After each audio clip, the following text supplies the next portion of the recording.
Hi hello actually ఇక్కడ చూడాలి కదా.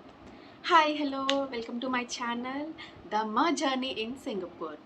ఈ వీడియోలో అయితే నేను అఖండ 2 టీజర్ రిలీజ్ అయింది కదండి, దాని రివ్యూ షేర్ చేస్తున్నాను. పర్సనల్లీ నేను అసలు యాక్షన్ మూవీస్ చూడను, కానీ అఖండ 1 is my favourite one. And coming to this teaser, first మనము ఈ టీజర్లో మనం మాట్లాడుకోవాల్సింది బాలయ్యబాబు గారి గెటప్ కోసం అండి.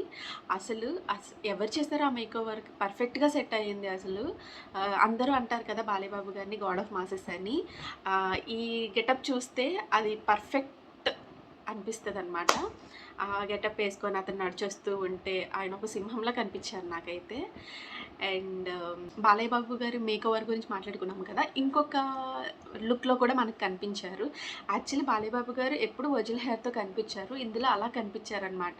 నాకైతే అదైతే చాలా బాగా అనిపించింది. నెక్స్ట్ మనం మాట్లాడుకోవాల్సింది మ్యూజిక్ కోసం. ఈ మ్యూజిక్ అయితే తమన్ సార్ చేశారు కదండి. Thaman sir already proved, he is very talented కదా. ఈ మూవీలో కూడా బ్యాక్గ్రౌండ్స్ చాలా బాగా ఇచ్చారండి. ఒక అతని ఎంట్రీలో వస్తున్న బ్యాక్గ్రౌండ్ కానీ అసలు చాలా అల్టిమేట్గా ఉన్నాయి. ఇంకా సాంగ్స్ రిలీజ్ అవ్వలేదు కదండి. సాంగ్స్ రిలీజ్ అయ్యాక ఇంకా తమన్ సార్ గురించి ఇంకా కొంచెం ఎక్కువ తెలుస్తుంది మనకి, ఈ పర్టికులర్ మూవీకి అతను ఎలా వర్క్ చేశారనేది.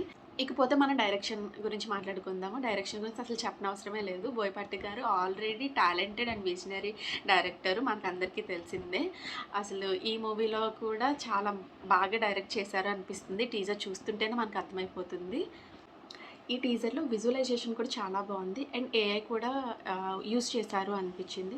తప్పలేదు, ఏఐ ఇప్పుడు అందరూ చాలా బాగా యూస్ చేస్తున్నారు కదా, చాలా మూవీస్లో యూస్ చేస్తున్నారు.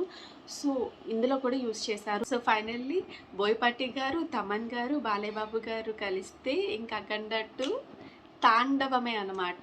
బట్ ఫైనలీ ఈ టీజర్లో నాకు పర్సనల్లీ బాగా హైలైటెడ్గా అనిపించింది ఏంటంటే బాలయ్య బాబు సార్ ఇంట్రొడక్షన్ నాకు అలా అనిపించింది. అండ్ మధ్యలోని త్రిశూలంతోనే ఒక షాట్ వచ్చింది కదండి, అది కూడా చాలా బాగా అనిపించింది.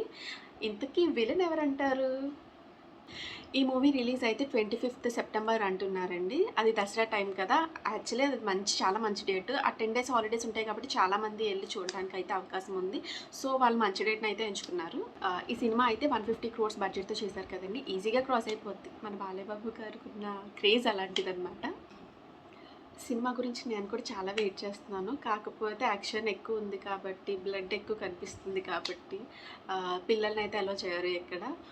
మేము వేరే ప్లాన్ చేసుకోవాలి దానికి. పిల్లలు పెట్టేసి ఎవరికైనా ఇచ్చేసి వెళ్ళడమో, లేదు అంటే ఫస్ట్ నేను చూసి వచ్చాక మా హస్బెండ్ వెళ్ళడమో, అలా అలా అయినా చూసుకోవాలి. లేదు అంటే ఇక్కడ నుంచి ఇంకా మలేషియా వెళ్ళాలి సినిమా చూడడానికి. అయితే ఏదో ఒకటి ప్లాన్ చేయాలి. ఇంకా 3 months టైం ఉంది కాబట్టి ఇట్స్ ఓకే.